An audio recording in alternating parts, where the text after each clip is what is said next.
Hi, I'm Jana Peterson. Rough framing provides structural support for all of the building components of a building, from wall finishes to floor and roof sheeting. Usually this frame is constructed using just wood, but other materials can be used as well that provide different properties depending upon the type of building being constructed. Today on Built to Last, we're going to take a look at how the bones of a building come together.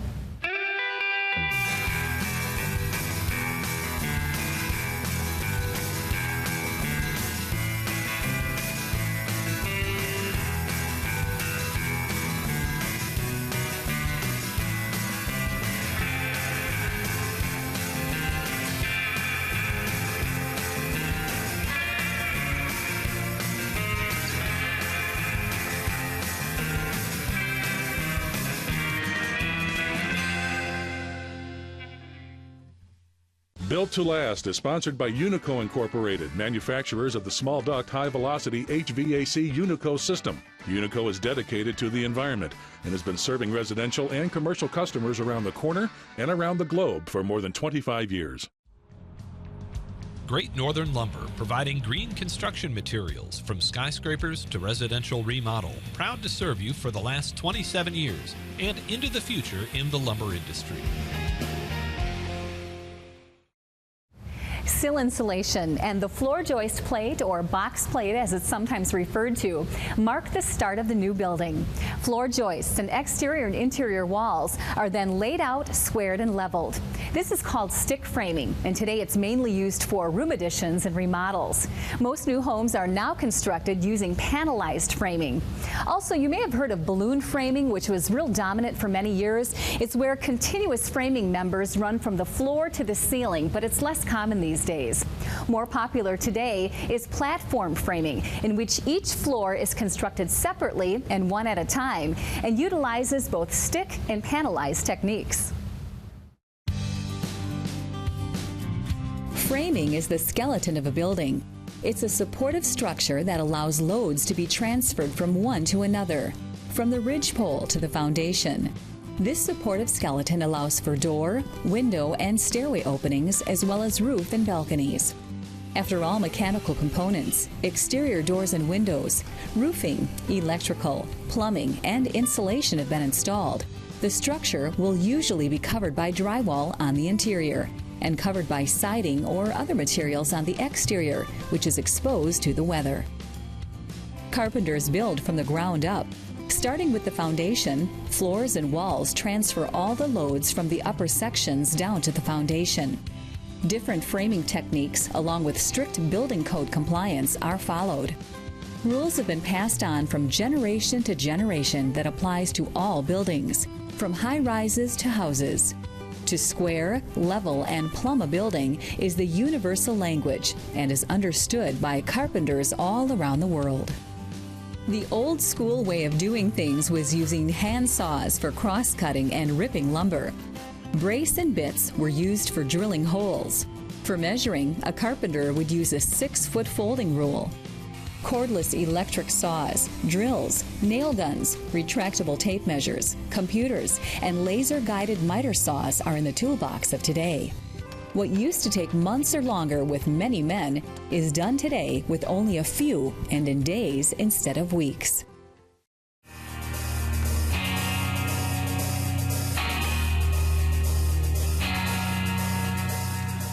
Stick framing is piece-by-piece framing on the project site. Lumber is offloaded from a truck, there are no pre-built floor systems or walls, and every piece of lumber is sorted and checked with a method called crowning. All framing members, called centers, are spaced apart. This allows for floor, wall, roof sheeting, exterior wall sheeting, drywall, siding, trim, and cabinets to be installed properly. Stick framing has been around since post-World War II and is still popular with a few carpenter contractors that build homes, but is used mostly with room additions in the remodel construction industry.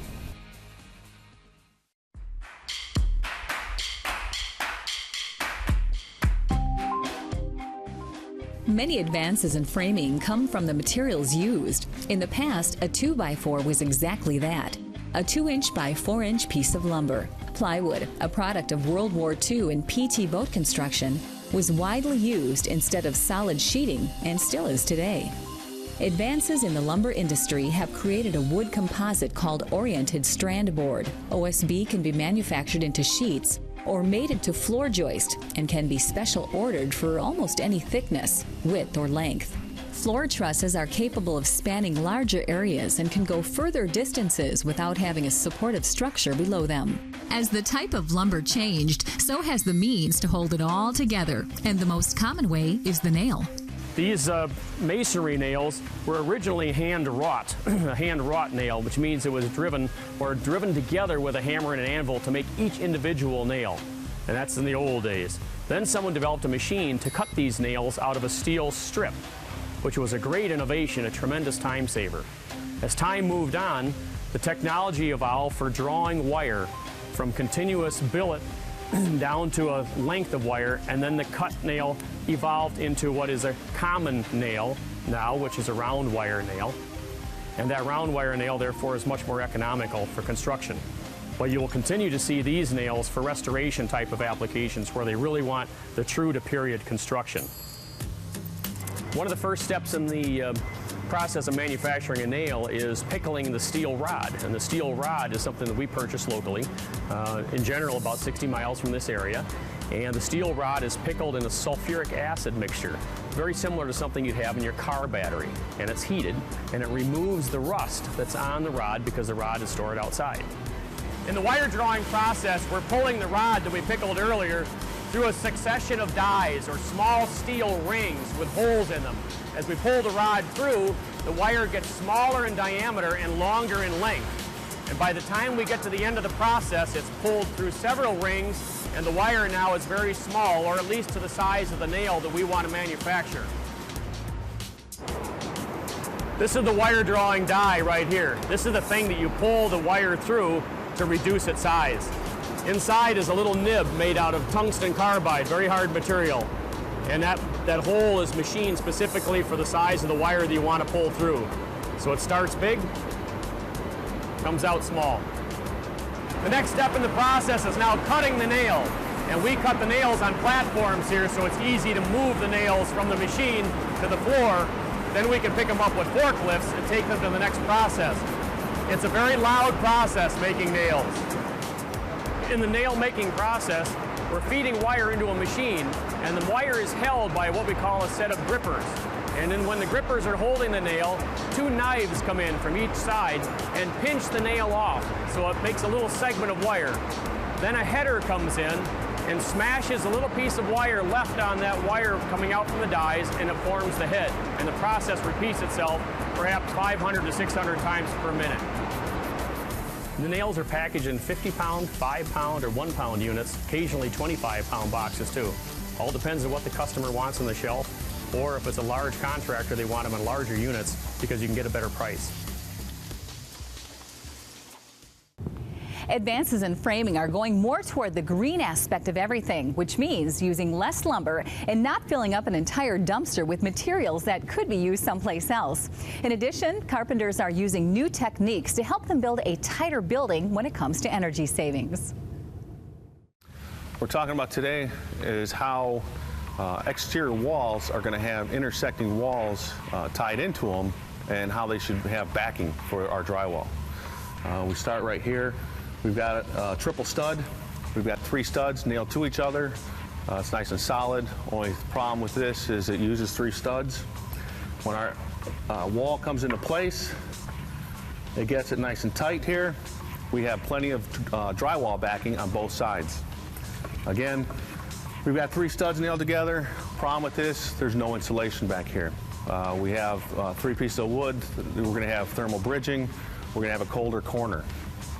Our next one is a stud block stud. Basically, there's a stud, there's a block used as a spacer, and then a stud.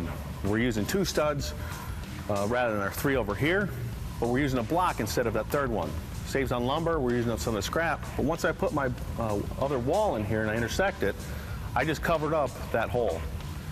Once I cover up this hole, there's no way to get the insulation there with an exterior wall. We're going to have our sheathing put on.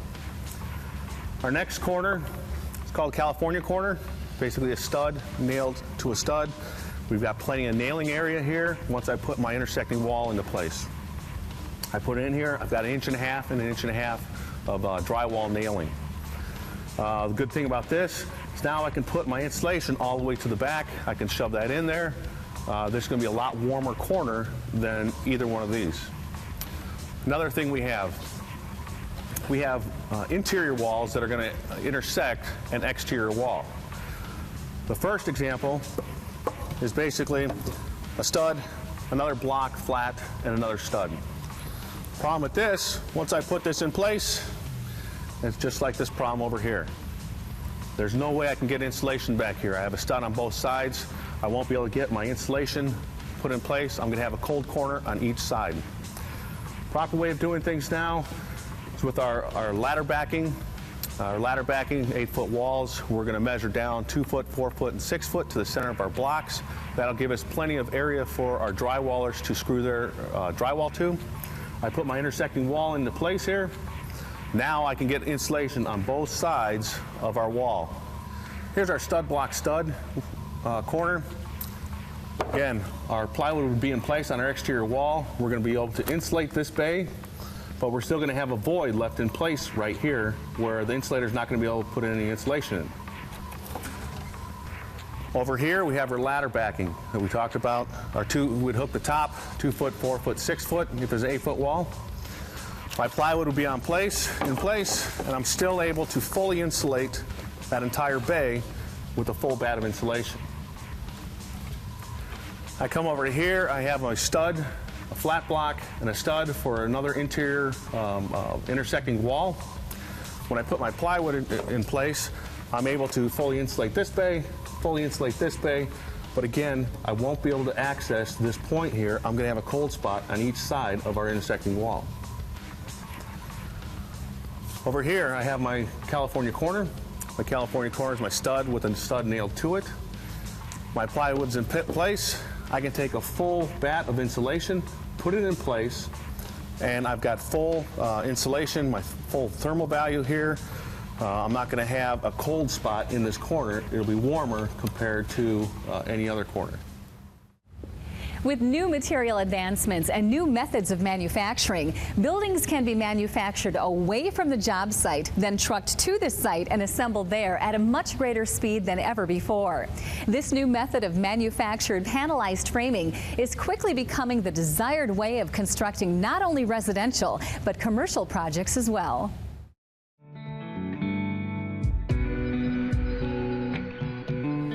A big portion of the thought process has already been completed as far as reviewing the plans and getting the architectural intent designed into the framing members, and then it's broken down piece by piece here in the plant and then sent out to the saws in the plant, so everything is cut, precision cut from the computer software, from the wall panel and roof truss designer to the computerized saws out in the plant, and precision cut and assembled and bundled, sent to the field. They have their layout to erect the component package. People would want to use manufactured products for time savings of schedules. The project can be started from the carpentry aspect much sooner than you can if you were stick framing it. If you were stick framing it, you'd have to wait for concrete to be in place and then show up and start stick framing the project. When you use panelization systems, this is going on while all the excavation and concrete work is going on the site.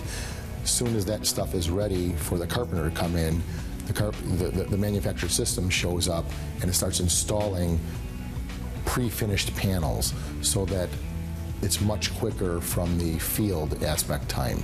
Everything is electronic nowadays. I think in the field, you used to have an on-site builder superintendent in a trailer with our field foreman, and that's how that started the ball rolling. Now everything is electronic, online, comes into our scheduling department. A certain lot and model is ordered and goes onto our schedules, comes in with a 1, 2, or 3 week lead time. The design managers then assign it to different project coordinators internally, and they are designing Then we lay out the floor 1, floor 2, and roof to a truss engineer, and the wall panels to a wall panel designer. They get together, coordinate their bearing, and meet their schedule so we can have it to the shop in a 3 to 5 day window to be built, loaded on the truck, and delivered on site, and then erect the structure in 3 to 5 days versus a 10-day turnaround with conventional framing in the field. The plant holds different types of lumber to accommodate the different designs that the engineers will plan. The lumber here ranges from solid wood 2x4s to high-strength manufactured engineered lumber. Various sizes of the lumber is also available to make a variety of trusses, walls, and floor systems. The lumber is kept inside to keep it away from the elements which can damage and affect the lumber's properties. A forklift takes the lumber to a large carousel which holds a number of types and sizes. This carousel can be rotated to efficiently supply the needed lumber to the saw, which will cut the lumber to the proper dimensions that are specified by the engineer's plans. Trusses are made from a variety of sizes of lumber that need to be cut to specific tolerances according to the plans from the engineers. A computerized saw is used to maintain those tolerances and produce a higher volume of cut lumber.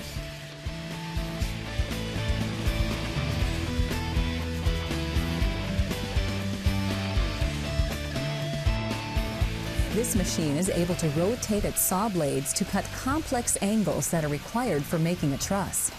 The exact dimension of each piece of lumber is input into the computer, and the operator feeds the saw the type of lumber when required. Cutting this volume of lumber creates a lot of sawdust that is hazardous to the workers. Large vents carry the sawdust created by the saws to an outside location, keeping a high level of air quality inside the plant.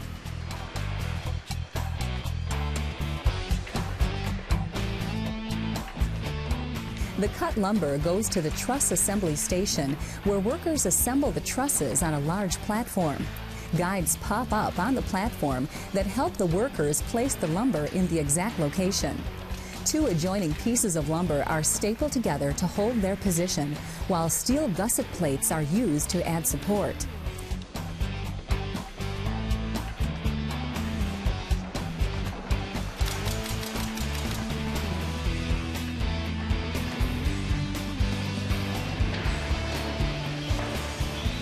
Finally, the bracing gets rolled over to compress the gusset plates into the lumber. Depending on the design of the plans, many variations of trusses can be made on this platform.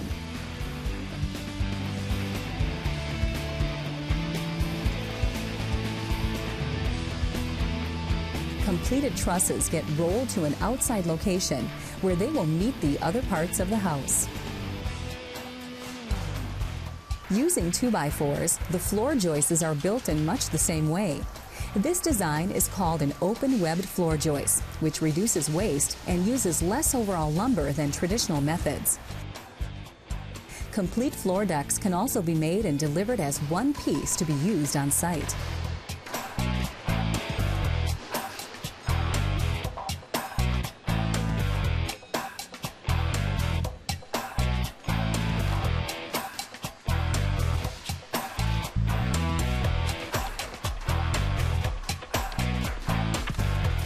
In another part of the plant, workers begin assembling the walls.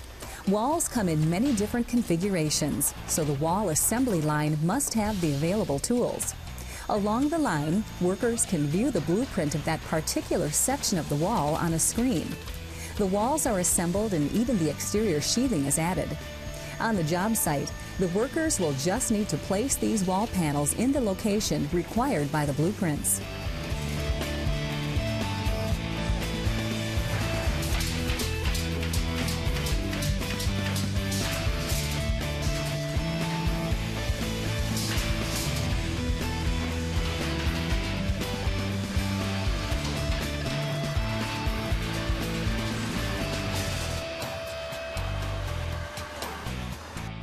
All of the components of the house then go outside where they will be loaded on a truck and delivered to the designated job site. It's important that the pieces are loaded on the truck in the order that they will need to be taken off. For example, the roof trusses are loaded first so that they're the last to come off. The frame of the entire house can be loaded on one truck this way.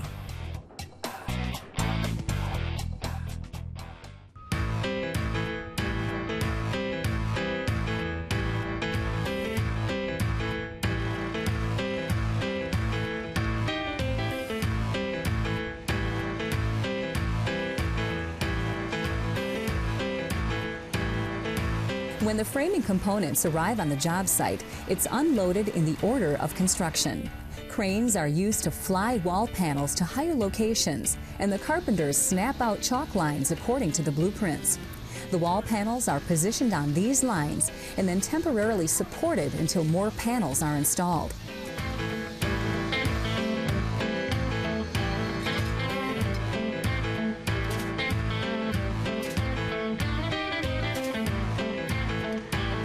Once the walls are up, the roof trusses are flown in and positioned where they need to go.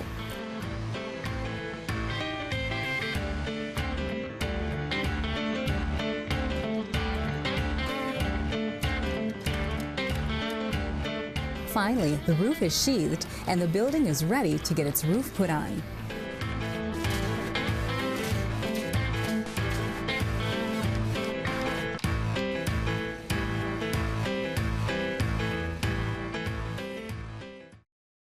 Most residential framing is done using wood members, but commercial applications will use steel as a framing material. Carpenters will use light gauge metal systems to form the framing for a commercial building.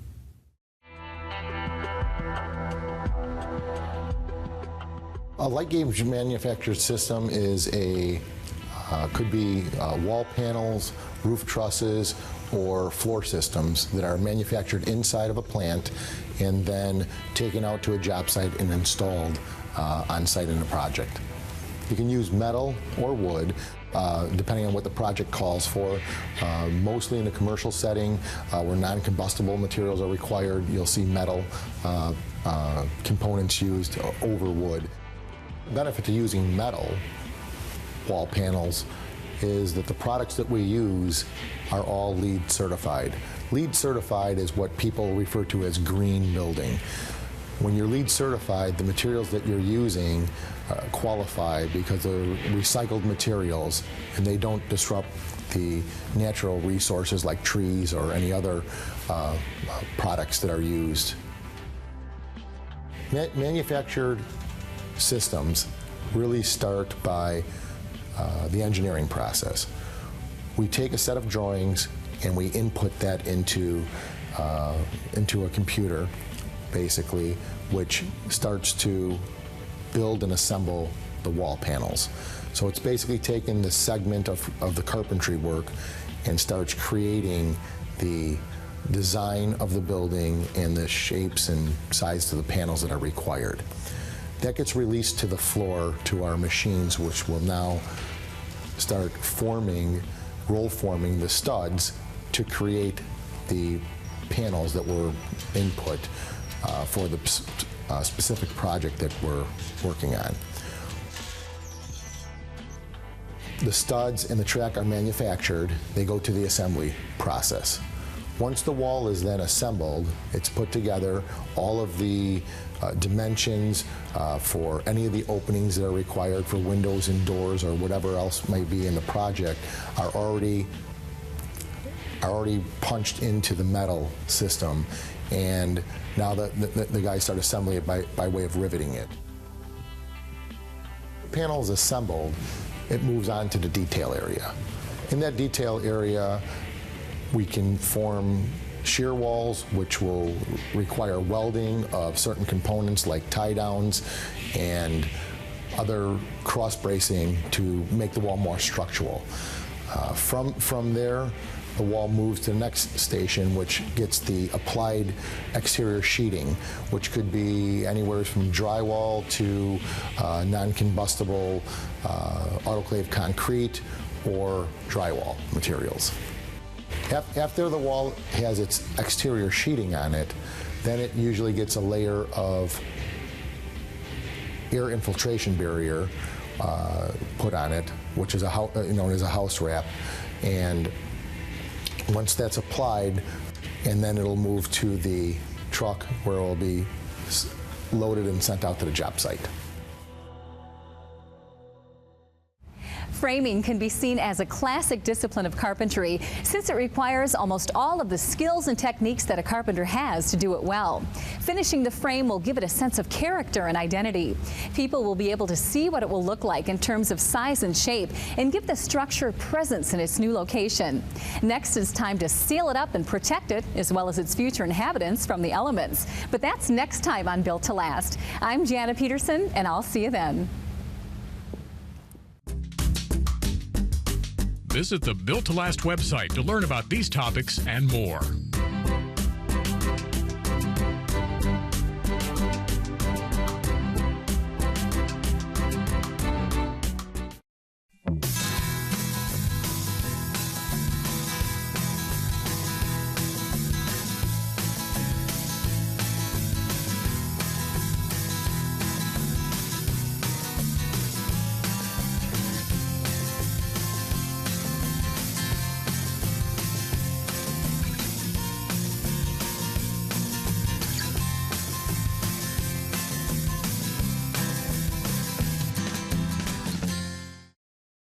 Built to Last is sponsored by Unico Incorporated, manufacturers of the small duct high velocity HVAC Unico system. Unico is dedicated to the environment and has been serving residential and commercial customers around the corner and around the globe for more than 25 years. Great Northern Lumber, providing green construction materials from skyscrapers to residential remodel. Proud to serve you for the last 27 years and into the future in the lumber industry.